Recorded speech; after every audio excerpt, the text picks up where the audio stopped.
রামনবমী নিয়ে একটা মানে বাংলার তথাকথিত যারা ইন্টেলেকচুয়াল তাদের থেকে একটা কথা আছে যে এটা বাংলার সংস্কৃতির সাথে খাপ হয় না, এটা বিহার বা উত্তরপ্রদেশের যে সংস্কৃতি সেটাকে বাংলায় নিয়ে আসার একটা তো এটা নিয়ে আপনি কিছু দেখুন, যারা যথাস্থিতিবাদী না, কিছু করতে চায় না পরিবর্তন, তারা এই ধরনের কথা বলে।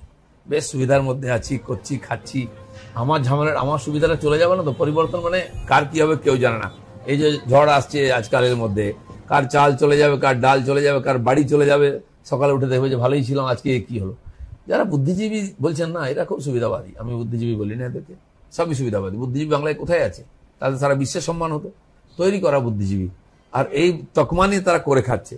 তো সেই জন্য তারা ভয়ে ছিল যদি পরিবর্তন বাই চান্স করে দেয় দিলীপ ঘোষ বা এরা, তাহলে মুশকিল হয়ে যাবে। কারণ সেটা সমাজকে ধাক্কা দিয়ে পুরো কাঁপিয়ে দিয়েছিল, তার ফল আমরা পেয়েছি। তো সেই জন্য রামনবমী বাংলায় নয়, বাড়ি বাড়িতে রামের নামে নাম নেই, রামচন্দ্র, রামপ্রসাদ, তো সবাই আছে, কৃষ্ণ আছে, রাম আছে, রামচরিত মানুষ, রামায়ণ নিয়ে এখানে কৃত্তিবাস ওঝা লিখেছেন, বহু মানুষ রামায়ণের উপরে প্রবন্ধ লিখেছেন, এরা সবাই জানতো।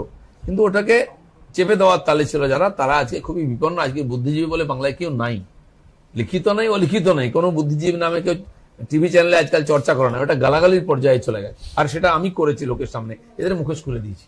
তো সেই জন্য যারা বলেছে আজকে লেনিন চলতে পারে, স্ট্যালিন চলতে পারে, মার্ক্সবাদ বাংলায় চলতে পারে, রাম চলবে না, কোন হাম্মকে কথা বলে, আর সেটা চলে, এটা আমি করে দেখিয়েছি।